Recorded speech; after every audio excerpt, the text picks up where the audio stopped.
What if you make an offer and no one books a sales call?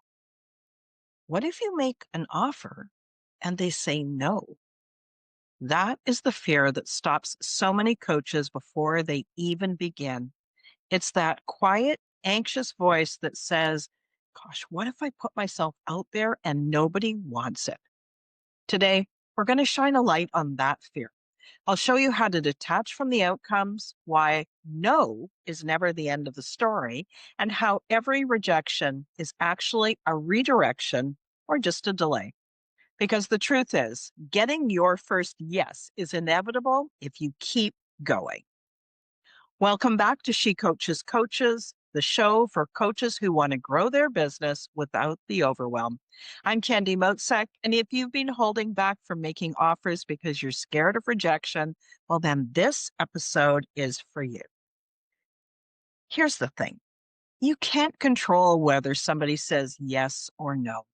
You can't control their timing, their budget, or what's going on in their life right now. You can never control what they're thinking or feeling or the actions that they take. But there are some things that you can control, and that's good news because you can control how many conversations you start, how often you invite people to calls, and the quality of those interactions. You're also in charge of your own self talk and staying in integrity and service. When you attach your worth or your success to the outcome of one single conversation, it puts so much pressure on you.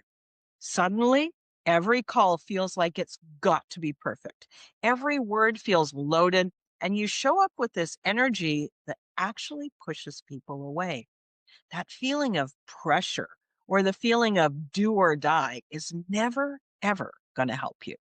Think about it. Have you ever been around someone who really, really wanted something from you?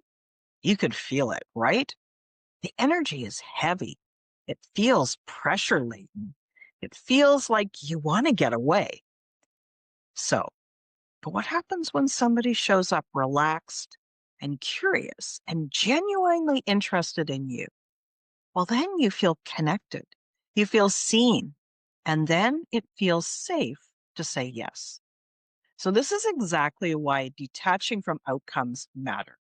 You're not trying to convince, you're offering help. You're starting a conversation, you're planting seeds. And when I talk about planting seeds, I love this metaphor because it's so powerful. You don't just put a seed in the ground and then dig it up every hour to check if it's growing. You water it, you nurture it, you trust the process, and you keep planting more seeds. Some sprout quickly, others take weeks. Some might surprise you by blooming when you least expect it. Your coaching business works the same way. Every time you invite with someone to a conversation, every time you make an offer, every time you show up and share what you do, you are planting a seed. Not every seed's going to grow, but if you keep planting, you'll always have something sprouting. And when you follow up, you're far more likely to reap that harvest and get a yes. I'd love to share a little story with you.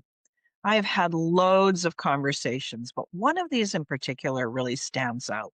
I was talking to a potential client, and we talked and we spoke and we clicked, and I thought, yeah, she's a really good match. I would love to work with her.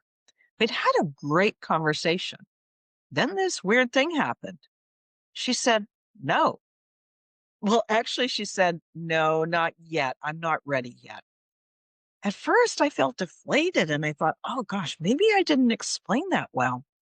Maybe I'm not the right match. Maybe I made a mistake. Does that sound familiar? But instead of giving up, here's what I did. I stayed in touch. I checked in with her. Oh, every week or 10 days. I sent her something useful, an article that I'd found. I followed up just to see how she was doing. I showed her that she mattered and that I was ready when she was. And I allowed it to be on her timeline, not on mine. A few months later, she replied to one of my notes and she said, yeah, Candy, I'm ready. When can we start? That original no wasn't a rejection. It wasn't about me. She wasn't rejecting me or my service. She was a not yet. She needed some time. And then when her timing lined up, the yes came naturally. This happens all the time. A no today can turn into a yes tomorrow, next month, or even next year. The vast majority of coaches that I talk to tell me the reason that they're not signing clients is they just don't have enough clients, or they don't know how to find them, or they don't know what to do to get them. But when we dig into their situation, do you know what we find? I find that they're not actually making any offers. And here's the truth. It's really hard to sign clients if you don't ask anyone. Let me just repeat that again, because this is important. It's pretty hard to sign clients if you don't ask anyone. So, why does this happen? Well, it's because we worry. We worry about what people are going to think. We worry that they'll think we're salesy or that we're pushy, or that the only reason that we're reaching out is because we want to sign them as a client. In other words, we think they'll think that we just want something. Notice there's some funny stuff going in that sentence. First, that part that says, we think that they think, right? That's a thought error. We have no idea what someone is thinking. The second thing that I want you to notice in that sentence is this, that we want something from them. Did you hear that? It feels uneven and unbalanced. That focus on us getting something at their expense. But really, isn't coaching for them, not from them? People hire us to be their coach because they can see it's going to help them. And in the process, it helps us grow our business too. It's not one or the other, it's both. Both of us benefit from the relationship. I would love you to consider this also. What is an offer? Well, it's not this thing where you're twisting somebody's arm or you're applying a whole bunch of pressure. It's an invitation. An offer is an invitation. It's saying something like this: I could help you. Would you like some help with that? And when you make that invitation, the answer might be yes, or it might be not yet, like my example. And sometimes it may actually be no.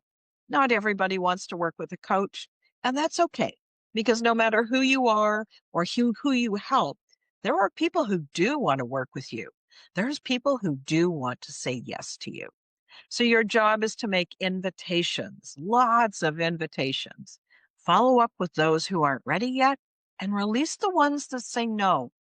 It's nothing to do with you or your value as a human or your skill as a coach. So just keep inviting. Either way, every single no that you get gets you closer to that next yes. So if you're worried about putting yourself out there, if you're afraid nobody's going to book a call or say yes to you, remember, you don't need everyone to be a yes. A no can be a redirection or a delay. And your only job is to keep planting and watering those seeds, keep making offers, following up, and trust the process. The next yes you get is going to be inevitable. And when it happens, it's going to feel amazing. Now, if you want some help getting there, I've created a free course just for you. It's called Stop Guessing and Start Signing Clients. Inside, you'll learn the essentials that every coach actually needs: how to choose a profitable niche, create a simple 5-session offer, craft a one-liner that sparks interest, and start some real conversations that lead to clients. You'll also get a printable workbook to track your progress. If you're ready to go, ready to grow your coaching business, sign up for that free course today. I've put the link in the show notes. Let this be the day you stop thinking about coaching and start doing it.